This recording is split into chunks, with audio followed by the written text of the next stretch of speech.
all right. Here we are again from the margins with my good friend and mentor, James Auffant, accomplished attorney, former I guess it would be Florida Democratic Party official, Yes, secretary. and there you go, the secretary, and of course, community advocate, and just an all-around great guy. Welcome back, Jimmy. How are you, sir? I'm doing fine. How are you? Excellent. I am doing fine, sir. It's been quite the week. Such a short week. It's only Thursday, and so much has gone on. Locally, we've had the situation with Linda Stewart, former Senator Linda Stewart, now Commissioner Linda Stewart of the Ethics Committee at the state level. And of course, unfortunately, the death of Charlie Kirk, the outspoken far right what's the word I want to use? Advocate, commentary, the founder of Turning Point USA. That's what I really want to get to. The founder of Turning Point USA, which I would think would, besides Donald Trump and Turning Point USA, they were the ones who helped lead Donald Trump to his second victory in 2024. That's a lot of credit to give somebody that I may deserve it or not. I think who gave the victory to Donald Trump is called Joe Biden. Oh, well done. That's a very good point. But you have to hand it to me. About Joe, the man who went to the View and said that he would have won that election. The man who's high on drugs, because that's the only way he could come up with such a stupid comment and really believe that to be true. But, it was Joe Biden was senile. Joe Biden had marginalized Kamala Harris. He made sure that everything that he did would reassure his reelection, even though he was and still is senile. But he basically helped Donald Trump win. Look, the June debate, I would have voted for Donald Trump before Biden. Why? Wow. That guy, I was like, my God, I might have to stay home. I cannot really vote for Biden. And that's what happened with a lot of people. Then they put in Kamala. Kamala's a horrible campaigner. She's always has been, always will be. She's no good. She does not communicate with the public. And for that matter, another Joe Biden. But it is a matter. The Democratic Party fucked up and said, hey, Donald Trump, here's a silver platter. Take it. That's basically what they did. So the other people helped, definitely. But let's not take away the credit that the Democratic Party deserves for fucking it up last year. Gotta call it out. Jimmy, since we're going down this road, because I really wanted to have this conversation, and I may just have to change the title of this episode. Let's talk about Joe Biden as the nominee and where the Democrats have ended up. Let's go back to 2020. And Joe Biden was not going to be the nominee. He was not trending that way until South Carolina. And James Clyburn, Representative Clyburn, pushed really, really hard for Joe Biden to be the nominee. He became the nominee. He won. It is very obvious based on the anonymous commentary, unanimous conversations, and some of those individuals who were in the administration who have publicly said this in some of the media, that Joe Biden's health was on the decline. Did Democrats, and I'll put it bluntly, did the Democrats just take American voters for granted, that the more they talk about how bad of a person Donald Trump is to Democratic voters, that there will be enough Democrats, more than enough Democrats, to come out and send Kamala Harris to the White House? Did the Democrats just kind of overplay their hand, take things for granted, thought that their voters were stupid, that voters in general? No. Okay. Let me tell you what the problem with the establishment is. Schumer, Pelosi, and all of them. They don't want to lose power. So basically, they would prefer to lose a presidential election than to put a Bernie Sanders out there as a candidate, to put an AOC as a candidate.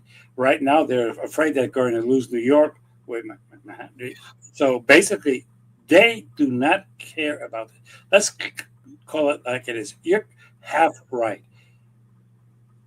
Bernie Sanders won the first 6 primaries and what you call straw ballots. He won them, hands down. We went to the little state of South Carolina, and Biden barely, let's clarify, barely won it. Then COVID hit, and people were not going out to vote, and people were staying home, and people were afraid.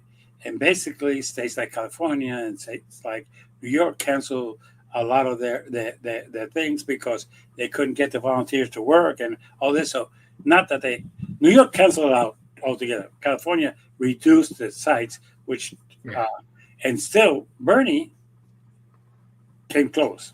But here is where what happened is that they more or less turned around and stole it from Bernie for the second time. They did it first with because they do not want the liberal part of the party to take over. And it's not that they're moderates. They don't give a shit. The leadership of the Democratic Party wants to maintain their power. So it's not that they care that they're liberals, and calling them woke makes me laugh because they're not. But what is interesting is as follows. They all knew that Joe Biden was senile. They knew he had lost it. He couldn't govern. He wasn't governing, and things were downhill. Yet somebody came up with the idea, let's prove to everybody that they're wrong, and let's do the debate in June. Okay. Then they were able to switch around and put Kamala. But if the debate had been as it normally is in September, there would have been no time to do anything. The ballots would have been published and everything, and it would have been a bigger disaster. This is where people need to understand. The leadership of the Democratic Party needs to go. All of them. They are the problem. It is not woke. It is not that the liberals this or that. Look, you push the liberals outside of the Democratic Party, you don't have a party. Sorry, you don't. It's as simple as that. Plus, one of the things that always makes me laugh is that the Republicans embrace the conservative, ultra-right, crazy people, say, yes, come over here, and yes, vote for me, and yes, we win. And the Democrats are, wait a minute, we don't want our crazies. You stay over there. We don't want our liberals. You stay over there because America's moderate. Bullshit. Numbers.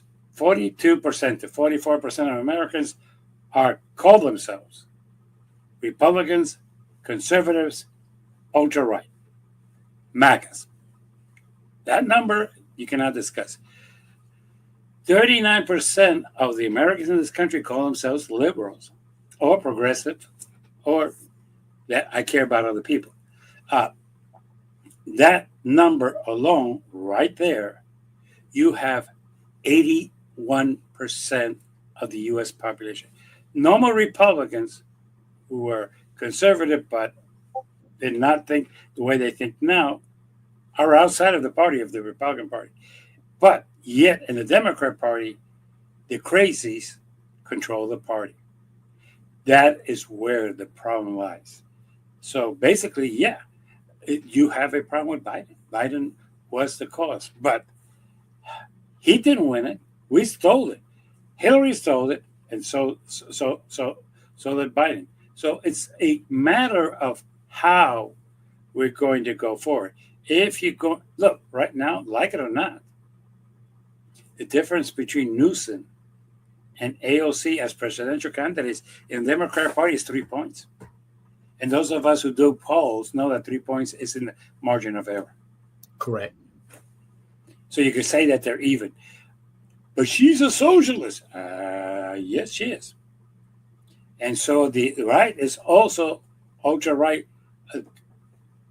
I wouldn't call them conservative because they're not. I would say authoritarians, that I would call. Okay. Mhm. And they have shown their cards. It's not that I'm making it. So, yes, it is going to be how we position this. Now, right now, it's early. Right now, we know it's early for presidential, but not for governor. And yes, today I received a text, which I assume you received too, from a young lady from Brevard County that's on the school board in Brevard County that's going to run for U.S. Senate. Yes, I saw that. And here we go again, bringing people that have no chance in hell to win as a candidate. And let's go another one. Right now, I have a message for our Attorney General. Mr. Attorney General, I know you never did much criminal work, and as a matter of fact, you didn't do much legal practice at all. But having said that, the comment that you made that you're investigating Ms. Worrell because a white woman is accused of killing another white man and that her defense is self-defense is not grounds to dismiss a case. It is an affirmative duty of her attorney to present that to the jury in a trial and convince the jury that it was a self-defense, and then, and only then, will she be acquitted. Mr. Attorney General, you have a problem. You've never spoken this way about when Hispanics and blacks have been charged with that, and they use the self-defense. You've never told any prosecutor in this state, you must drop the charges because this person is claiming self-defense. You're only doing it with a white woman who's identified with MAGA. So be very careful, Mr. Attorney General, because you are crossing a line that you shouldn't be crossing. You are committing, in my opinion, bullying a state attorney to do what you want. And that's the number one. Number two, I'm going to ask you to do the following. I'm asking you to investigate Ms. Loomer for what I allege is the crime of inciting people to threaten to kill a person in the state of Florida by her actions. I know you're not going to do it because you're buddies with her and because if you were to do that, you would lose your election. But I'm just defying you to do so. And as a citizen, I am requesting an investigation, just like she did. And you decided to honor her request, even though Ms. Loomer is not a resident of Florida, just for the record. Good point. I am. Okay. Now, the other issue that has happened this week is the one that we're having called growing political violence. Yeah, it is sad. It is sad what happened to this young man, father of two children, a person whose opinions I don't agree with. And I knew that in life he did not agree with mine. I admire his desire to go and convince young kids to join his party, to join his movement. That is his right. But I am not fully convinced that this was an act of a crazy person motivated by politics. Why? Well, one, normally when a person does something like that for politics, they leave a manifesto behind. They send something to the press. They try to say why they did it. This is kind of something that I learned when I was in the armed forces 50 years ago. Let me explain myself. If you think that this person, an hour before the incident, or 38 minutes before the incident, got a rifle, went on the roof, took one shot, and took him out, you don't understand sharpshooting at all. I'm going to give two things that probably none of the police has not mentioned to you. He used a scope. A scope has to be graduated. It has little buttons. So you could get a correct view, which means that one of two things. The day before or the morning of the incident, he was at a range adjusting that scope. It was not the first time that he shot a weapon of that caliber. The weapon that he chose is meant for what he did. It's not a hunting instrument. It really isn't. It is an instrument to kill. Yes. Can you kill an animal with that? Yeah, you could, but most serious hunters use bow and arrow, and basically they do not hunt just for the sense of it. And hunters hunt animals, but they're not murderers. And this person is a cold-blooded murderer and a professional. Let's analyze it. He went there. He scoped the area prior to that day. He knew way in advance where he's going to be, and the day he was going to be there.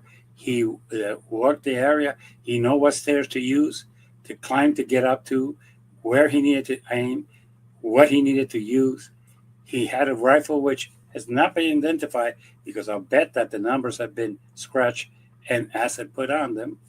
And at the same time, he walked away on purpose into a neighborhood which there was no cameras. If you think that's pure coincidence, well, that's fine. If you think he just lucked out, you're stupid. Sorry. This was planned way in advance. And apparently, for some reason that I don't understand, it's not clear what was the motivation of a sharpshooter of this caliber who was probably trained with some professionals, either in the U.S. Army or professionals who were trained by the U.S. Army, because it's too much of a coincidence. One shot hit where he wanted. And for those who are trying to say, well, we was aiming for the head, but was lucky that it came down to the neck. No, let me explain to you something. Your jugular's here, not here. You hit the jugular and you bleed out, and it's almost a certain death because you bleed out. That, and at the same time, I think from what the autopsy is going to tell you, it took out his spinal cord. It took out his spinal cord. If he had survived, he would still be incapable of doing anything. So what I am trying to say here is, was it political? Yeah, maybe. Was it done by a crazy kid like when the president? No. Crazy kid put it a ladder, and about 4 or 5 people saw him, and they called the police. He shot at the president, and he was shot back immediately. He probably did not know there was sharpshooters over there, and it took those sharpshooters over 20 rounds to hit him 4 times. So realistically, it's not an exact science like you see it in the movies. But this person, one shot, out. So that's to believe what was going on. And by the way, it's kind of interesting that he knew where they were taking his picture because he walked through there and he knew where the cameras were. And he had a T-shirt that looks MAGA to me. It does not look liberal. That's right. So this is my concern. If this person who had been motivated by politics and still was hiding would have published something. In today's media, I hate to say this, you could buy a burner phone and put it up in 5 minutes. So, and there's been no, hey, I did this. Hey, this was my reason. This is more like a professional takeout. And I don't know why, because there's no reason that I could think of why to do it to this young man. But this was not a person who's never shot a weapon before. There was the correct weapon for it. As the FBI says, not me, the correct weapon for it, the correct bullets for it.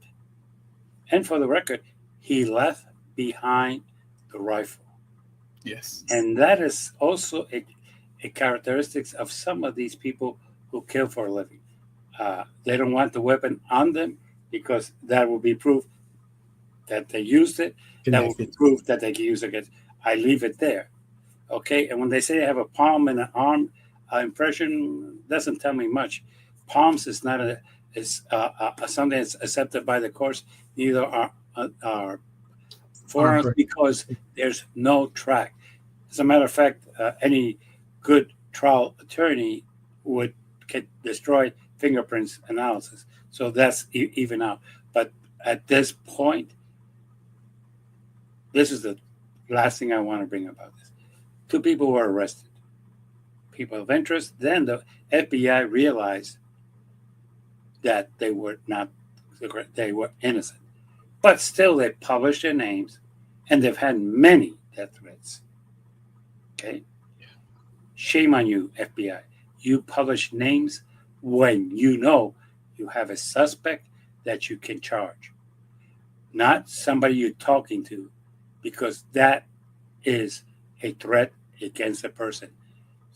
So this other person they're calling a person of interest, there's no evidence as of now that he was the shooter, that he had the weapon in his hand, that they could prove even that he was the person who did the hitting. And by the way, the more time that passes by, the less chance that they're going to make an arrest. Sad to say that, but yes. But it bothers me. This was too precise. This was not like the kid who shot 6 times and only was able to once brace the president. I mean, I know he did not try to kill the person in the public. That was not his target. That was he misfired. He was still trying to hit the president. So basically, it is not as easy as it looks in the movies. People in the movies, they make it look easy. They're and I keep no. That's movies. That's not real life. So realistically, yeah, you have to be careful about this. But it bothers me. I'm not saying that it's a conspiracy. I'm just saying it bothers me. One shot, the guy used the correct rifle, knew where to position himself. This is not something that you do in an hour or 2 hours before the incident. No, you don't. I'm sorry, you don't. The tour was published. Let's clarify. That's true. The time, days, and where he was going to be. And basically, anybody can ask, where is he going to be? We're going to put him right there. Okay, he's going to be right there.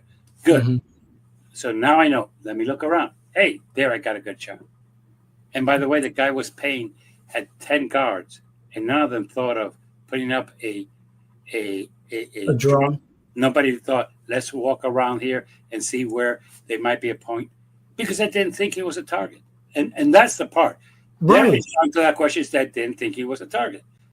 He said, and I mean, he's like me, somebody who has a podcast and goes out and talks about our political views. So they didn't think but something happened yesterday that we don't know. But it bothers me that one shot, and that was it. And it hit where it was aimed to. Exactly. The precision, Jimmy, which troubled me, was impeccable. And so I became that much more concerned because of the fact that, okay, Charlie Kirk, founder of Turning Point USA, galvanized hundreds of thousands, if not millions of young people, conservative-minded young people, to support the conservative agenda, the MAGA agenda, President Trump, whatever. And he, 31 years old, he has so much time ahead of him. Who knows? Maybe he becomes an elected official. However, he was starting his, as we were talking off camera, he was starting his tour there in Utah. And there were so many other universities where we're having this cultural battle between liberals and conservatives among the young people. That it's a battle for young minds, and he is so influential with his own podcast platform, media platform. I thought about it last night of this being a professional job, and understanding his history and how he put together Turning Point USA. I thought what he did was remarkable, and having another avenue that the liberals do not have. It's very clear. The liberals do not have a Turning Point USA. That he was a formidable, and his voice is still a formidable voice in the conservative movement. He was a threat. And of course, we don't know at this time, Thursday, 5 o'clock Eastern Daylight Time on the 11th of September. We don't know anything more about the shooter. However, this is concerning. Jimmy, what's at stake for America as far as a civil discourse? We had the situation in Minnesota. We've got low tolerance here in Orange County with the Linda Stewart ICE situation. What's left for America to do? Well, the thing that America could do is stop thinking that you need to threaten somebody with their life because you disagree with their point of view. You need to stop thinking that if you're going to say that they killed Kirk because of his points of view, and that is wrong, that it's also wrong for you to say, hey, Linda Stewart, I disagree with your point of views, and I'm going to threaten you to kill you. Okay? Two wrongs will make a right. It's kind of stupid. So I'm going to put this on both sides. The problem that I have more than anything else is I don't think people understand their history of this country. Okay. Living in the 60s, there was the John Bird Society. It was founded by some Republicans, and they went to college and they recruited people. And if you recall the movie Animal House, Nehemiah was one of those. And you might joke about it, but the ROTC was full of young Republicans who believed that way. And to think that all the kids in college in the 60s were liberals and hippies, there were very few of us who really were. The rest of them were very well educated by their parents to be obedient. They had crew cuts. They went into the army. They served in Vietnam. So that is not exactly all true. Right. There was a lot of people in my generation who thought that us marching to give African American blacks civil rights was crazy and that they did not deserve it. So to think that this is something new in colleges that he has invented is bullshit. It's happened before. The problem is that basically most people think that colleges are full of liberals. Well, some. I can tell you that William and Mary isn't. I can tell you that Liberty, hell, is not full of liberals. And I could keep on going down the spectrum. And as a matter of fact, I heard somebody tell me that Moorhead is not exactly a bastion of liberalism either. So I don't know because I've never been there. But I do know that Georgetown could be interesting there. But when you put it next to Howard, one is not as liberal as the other. They're neighbors, but that's what it is. So what I'm trying to say is that colleges have kids who come from Republican points of view, and you have kids who come from Democrat points of view because they come from their parents. Most people inherit their politics from their parents, with some exceptions. Most Cubans now, under the age of 40, tend to be more Democratic than their parents because they don't associate Bay of Pigs as their parents did. Right. And they realize that Democrats are not communists, nor soft on crime, nor bad on education. That they have their points of view that are different. What we need to do is learn to respect each other. I disagree with a lot of the points of view of some of the people who are coming up now. Yeah. I can respect conservatives. Now, let me say this. I can respect conservatives. Why can I? They believe in small government. I can live with that one. They believe in spending wisely. I can believe in that.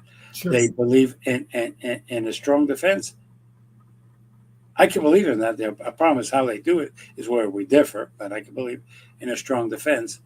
And I can believe in America that everybody with a free market. I can believe in that. Also, I could believe that it's the government's duty to protect me.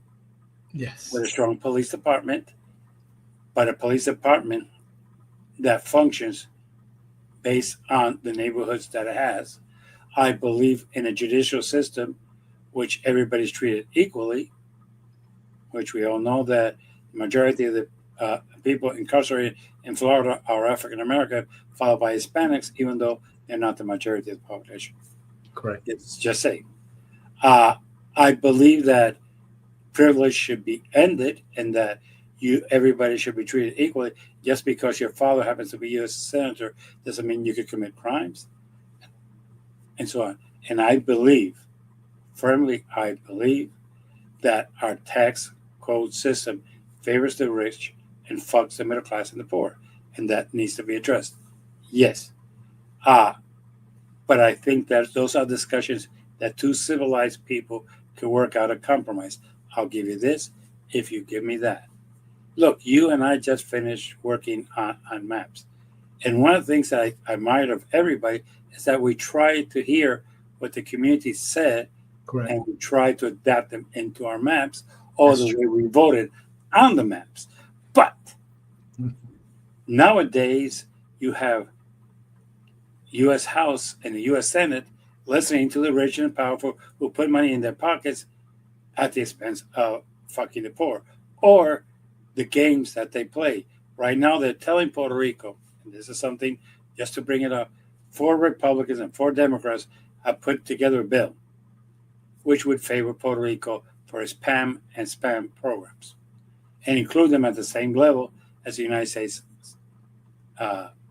citizens here in the 50 continuous states. Well, let me clarify something to everybody.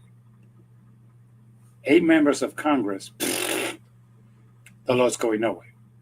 It's nice to know that it's bipartisan. It's nice to know that it got support from both Republicans and Democrats, but a proposal from 8 congressmen sounds nice, but it's going nowhere.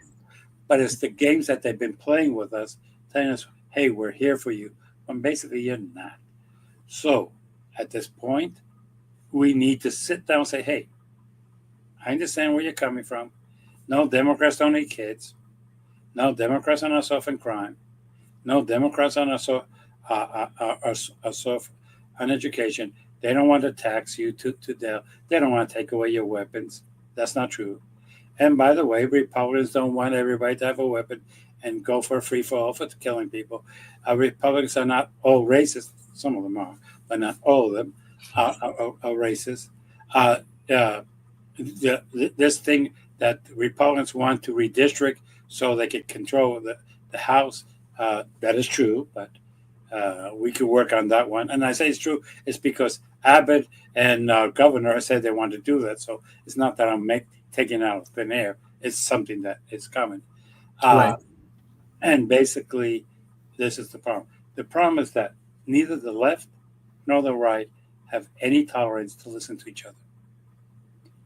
And I'm going to give you people in American saying, let's agree to disagree. Okay. You don't have to agree with me. I don't have to agree with you, but let's respect each other's ideas. Okay? Don't try to impose your ideas on me, and I promise I will not try to impose my ideas on you. But otherwise, right now, we're the laughing stock of the world. Netanyahu sends a bomb to Kuwait because he knows that our president is not going to do anything about it. Poland had to stop the drones over Poland without U.S. support and without even contacting the U.S. because they know that they cannot count on us. Canada no longer likes us or respects us. Neither does Mexico, and I can keep on going. This is not the world that we need to live in. So basically, let's agree to disagree, but let's save our country. Because our country, I think we could agree on one thing, divided is doomed. Jimmy, we're barely 8 months out of Trump's second term. And when he was sworn in, he hit the road running. If a Democrat is elected in 2028 as president, to remain relevant on day one, and beyond, do you think that that Democrat president would have to act in a similar fashion as Donald Trump when Donald Trump entered office January 20th and the executive orders just started coming and coming and coming? Do we need a Democratic nominee for president to promise that they will be equally, if not more so, aggressive than Donald Trump in order to, in their belief, move America back where it should be politically? And let me tell you what I would do if I was in that position. I'm not going to Okay. try to tell you what they should do, but I'm going to tell you what I would do. One, people, we need to be civilized and sane again and united, or we're going to go down. And I would start by saying that we need to abolish all these executive orders.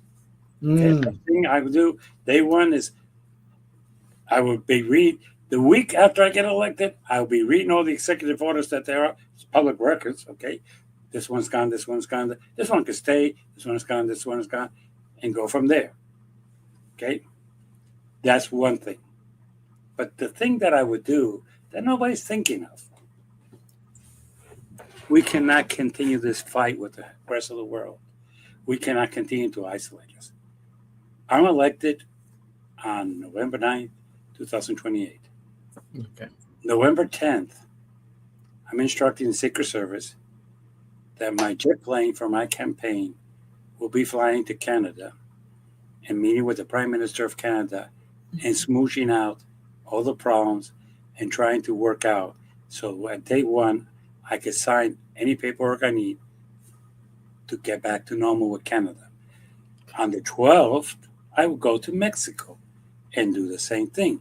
On the 14th, I will go to Europe and do the same thing. On the 16th, I will be going to Asia and doing the same thing. On the 20th, I will be going to Africa and doing the same thing, working out all the details. So when on January 20th, they're already resolved and done. The other thing I would do is I would sit down on when I come back at the end of November, appoint my director of USA Aid, who I know who I would appoint, my secretary of education. I would appoint then my State Department. I would appoint my Treasury Department, and so on. Have them meeting in cabinet meetings with me the whole month of December, planning what we're going to do once we get confirmed. Remember that on January 20th, I could send all these appointments to the White House, to the U.S. Senate, and without confirmation, they become acting secretaries and they can start working. So, yes, there will be a plan. You see, the thing that I think a lot of people do not understand is that America needs a president who's going to come in and say, hey, this is what we need to do. What we need to do is basically go back to normalcy. What we need to do is stop insulting each other. I promise you, as your candidate and as your president, I would never call Trump a moron. I would never call any of his cabinet anything but former members of a cabinet. I would never insult anybody. I would not put anybody down. And maybe I will use the word fuck a lot, but that's because that's part of the English vernacular that we have learned to appreciate from our former president. He Right. educated us. There's nothing wrong with saying fuck as president of the United States. So I will follow his lead there. But otherwise, we need to sit down and see how we can save this country. The country right now, prices are up the roof. Why? Well, we know why. We're being taxed to death. Oh, what taxes are you talking about? Tariffs. They're taxes. I don't care what you want to call them. The tariffs are the ones that they're planning to use to pay down the deficits. In other words, Their solution is to tax us to pay down their deficit, their fuck ups, but we're going to pay for it. So, just like he signed the tariffs, if they're still enforced by now in 2028, I'll take them down. I will find ways to get much money back in there, and I will find ways of trying to. I'll be honest. I think that the biggest mistake that the Republicans and the Democrats went with is that they reacted after 9/11 and they decided to create Yes. Homeland Security, which is an Yes. agency which is beyond. I would go split it back together the way it was, customs here, immigration there, and just everybody go back to their corners, and everybody has their own director, and that's fine. At the same time, we will sit down and reevaluate our procedures as to how we're going to do this. No, we're not going to go into Hispanic markets and assume that everybody there who speaks Spanish is illegal in this country and put them in a wagon, then let them prove that they're not, and then release them. That's not the way you do business. Okay? No. We're going to go back to due process, and we will deal with the Supreme Court. That's a tough one, Jimmy. Oh, no, it's easy. Okay. Uh-oh. Look, I'm going to call it as it is. Do you ever, you know the president's in the $20 bill? Jackson. He showed us something that you don't understand. Many times, many presidents, but it started with Jackson. Jackson had the March of Death with the Indians. Okay. Right there. I'm not making it up. The U.S. Supreme Court said that was illegal and that it had to stop. And his response is, I read your opinion. I don't agree with your opinion. But, hey, if you feel that strong about it, find a way to enforce your order. That's correct. And that was the first. So if they issue an opinion that I would, as president, think it's incorrect and it's not in the best interest of the United States, I will give them the same response. Find a way to enforce it. You know, and go for it. And by the way, has anybody really realized or read the Constitution? Let me tell you something that a lot of people don't understand. The Supreme Court, under the Constitution, interprets the Constitution. Yes. Its function is to interpret the Constitution. Does That's that mean that they order us? No. What they've done is say, hey, this. And for the record, I'm not sure if in 4 years we're going to have the same Supreme Court, because right now, Donald Trump is not happy with Barrett. He is not happy with it. And I don't find that surprising. I know that the Supreme Court has a mind of its own. It acts independently, although it is an equal branch of government. Donald Trump may have worn out his stay with the Supreme Court. Don't know yet. We'll see how the Supreme Court rules on these really pressing issues like the VRA, the Voting Rights Act, and where that'll take us. Is it a Tennessee case or Texas case? I can't remember, but yeah, that's a decision, an opinion that many legal experts are looking forward to learn. Yeah. And I'm going to say this. The word on top of every decision of the Supreme Court says opinion, because it's their opinion. Right.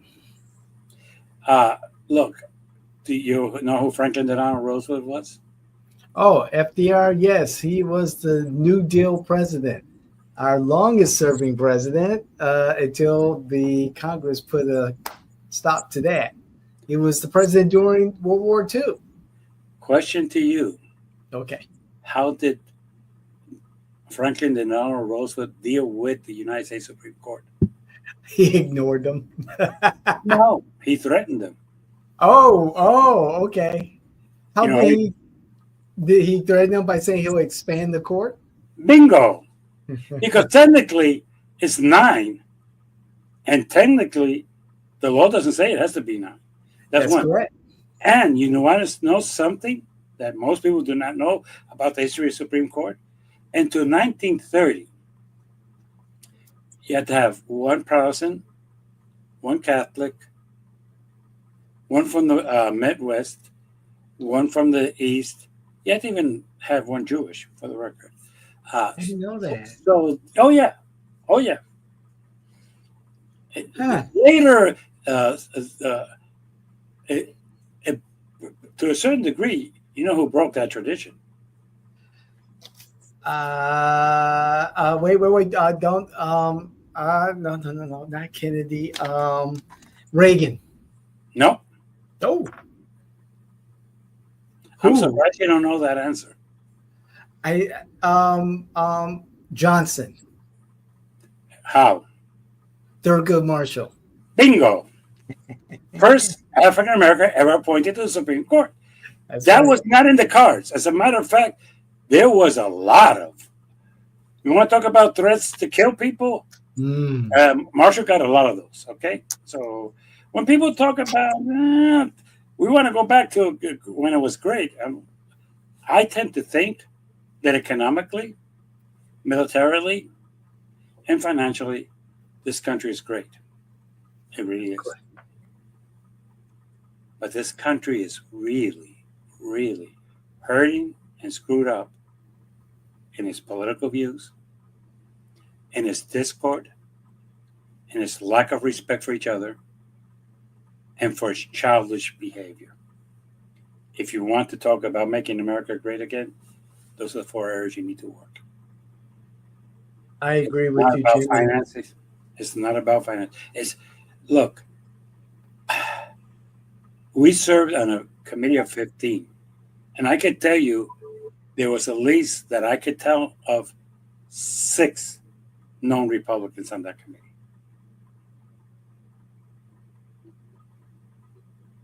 Okay.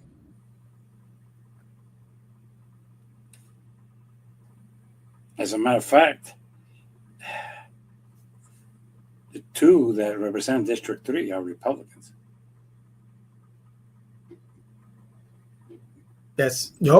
I was corrected. 1 is a Democrat. Okay. I was corrected because I always thought that one of them, the gentleman to my immediate right, was a Republican, but I was corrected. He is a Democrat. Okay. And then, okay, we had 1 and 1, 1 and 2, 1 and 3, 1 co-chair, 1 and 4. 1 and 4,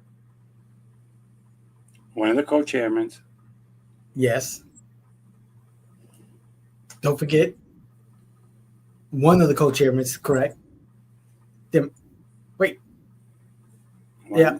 2, 3, 4. What kind of Republicans? Yeah. Oh, okay. Okay. So no, 0 and 4. Mm-hmm. 0 and 4. But So what I'm trying to say, and we did not have any discord like most people thought we were going to have. Mm-hmm. So it is an interesting thing. People can work together, Right. but for some reason they choose not to work together. And it's like Catholics could work with Baptists. They can. Blacks could work with whites. Hispanics could work with blacks. But for some reason that I do not understand, lately it's become personal. Yes. And that is where, if you're saying we want to make America great again, it's very simple. Unite America. So yes, presidential the Democrat is going to have to find a way to unite people. In particular, his party, unite the so-called moderates with the liberals. That's It's true. okay, look, we're going to have to work out our differences here, and let's get our shit together, and let's go out there and win this election. Yeah. Jimmy, can we say that the discourse has become more than just personal, it's become emotional. Because I sense deep seated emotions in the conversations that I have with individuals who uh, agree with me and do not agree with me. The conversations rest in that fundamental base of emotions and not facts. Well, that's because to a certain degree, we have a press that's completely irresponsible and Oh yeah. deals in non facts. And I'll give you an example. Mm-hmm. Kirk, right now, everybody's assuming that this was political. There's no evidence that it was. Everybody's assuming that. Right. But the thing is that both left and right are promoting it as that it is. And this is where it has always become interesting because uh, no, everybody forgets Oklahoma. Oklahoma, everybody thought it was external terrorism. Everybody thought it was from Middle Timothy East. McVeigh. Yes. It was some illegal immigrants here. No, it was a member of the United States Army. That's So in right. fact, two members of the United States Army. That's right. That's right. I forgot about the other. Okay, this is where it really we need to understand. This is not new. There's a discontent in this country with this what they call the establishment, and basically they decided to blow kids to kingdom come. They decided to kill federal employees. That's why I always end my program. Your problem is not federal employees; it's corrupt politicians. Mm-hmm. The federal employees are following the laws that the corrupt politicians put in effect. Mm-hmm. So yeah, but we keep forgetting Oklahoma. They knew that during the day that building was going to be full of federal employees, Yeah. and that was their target. Yeah. Let's stop pretending. Woo, woo, woo. So yes, there is a discord, but it's misinformation. It's Mm. always been misinformation. Uh, if you take the depositions coming out of the lawsuit of one of the companies that's suing Fox News over the allegation that the election was stolen and that this company had something to do with that, okay? They were not talking about truth. They were not talking about in their texts or in their meetings about research or facts. They were talking that this was great for ratings. And the higher the ratings, the more money they can make on advertising. Look, I cannot believe that Handy is that crazy. I cannot believe that Ingram is that crazy. I cannot believe that all the people that go on there are that crazy, with the exception of Stephen Miller. He is crazy. Sorry. He is crazy. No. The Right. others are doing this to get ratings. So the higher ratings, the more money they can charge for their advertising. That is it. Uh, Realistically, there's some person who talked to Donald Trump once and said that Donald Trump recognizes that what he's doing is manipulating the election by doing what he's doing. He doesn't have to believe in what he says, but as long as his people believe in it, he can. And the best example is Epstein. It's kind of coincidental that now we're no longer talking about Epstein. We're How talking about quickly? so basically, and we know there's pictures of him, and they were friends. And if you don't think that he drew that, well, you're an idiot. He Mm-hmm. drew it, and that's his signature. Come on, and you don't have to go to Harvard or bring somebody and pay him $1,000. That's his signature. No ifs or question about it. They were friends. Stop Yeah. pretending that they weren't. So yeah. So let's go into the fuck up of the week. All right. Here we go. I think you did the Democrats the last time. First, yeah. Yeah, so now I'm going to do the Republican. This one is a little bit difficult for some of you to understand. But let me ask you a question. If Barack Obama was president of the United States and a country bombarded another country, would you Republicans be so willing to understand and not say a word, not do an investigation, and not do anything? Well, yeah, but that's kind of, I can't, no. You have a Netanyahu who does not respect the United States of America, who for the second time has disrespected us, bombarded a friend, an ally, a person who's going to give you a jet, Donald. I mean, fuck. I mean, and a person, and they bombarded an area. Let me put this in proper perspective so you people can understand. The United States government, under the first term of Donald Trump, at the bequest of his son-in-law, Jared, asked Kuwait to house people from Hamas in their area so they can negotiate terms and agreements with Hamas through them. As a matter of fact, for all of those of you who do not understand, this is the embassy of Hamas in a foreign country. Okay?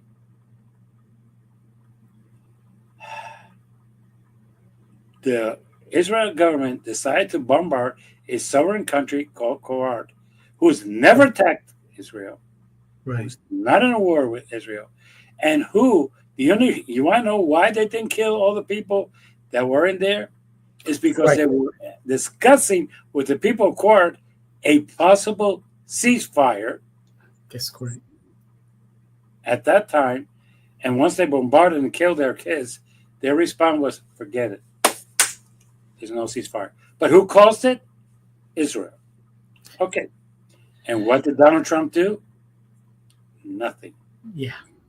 And the Republicans, if Barack Obama had done nothing, Biden had done nothing, Oh, would have had a field day.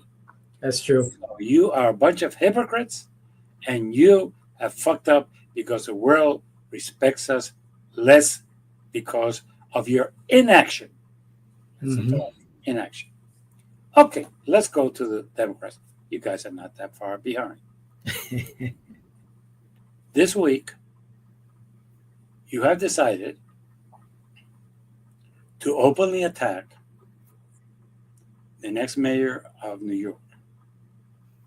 You have decided that you're going to raise money to try to put one of your boys in, Cuomo, who, for the record, has been accused by more than 12 women as a womanizer and a sexual abuser, but because he's one of you, you're okay with it. You think that he's a socialist? Guess what?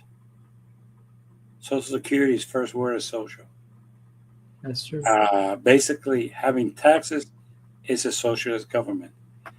Telling people what they can and cannot do is socialism. And this is where it's interesting. And taking people's money and giving it to other people, that's socialism. So when you accuse people of being socialism, look at your own government.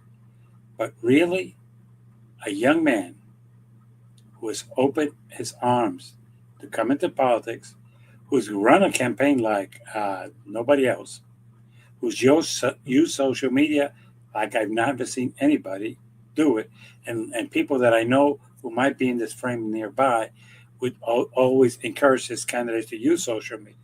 But I don't know who I'm talking about because that person never recommends any of his candidates to use social media. And I have to admit, I give my hands down, he's used it more effectively than anybody else I've seen. He has a message that has resonated with the people of affordability.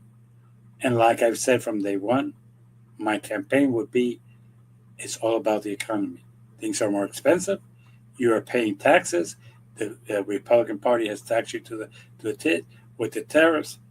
So attacking your leading candidate for one of the three largest cities in the United States is your fuck up of the week. With that, hey, hit the like button. Hey, you want to hit the dislike button? I'm happy with that too. Hey, by the way, hit subscribe. Hey, you want to make a comment? You think I'm an idiot? I'm fine with that too. Everybody has a constitutional right to be stupid, and I execute mine. So, with that in mind, I will see you next week. And hopefully my numbers will keep up growing. So see me as many times as you want. And I will see you soon. Take care. Take care, Jimmy. Thanks a lot. We'll see you the next time. Okay.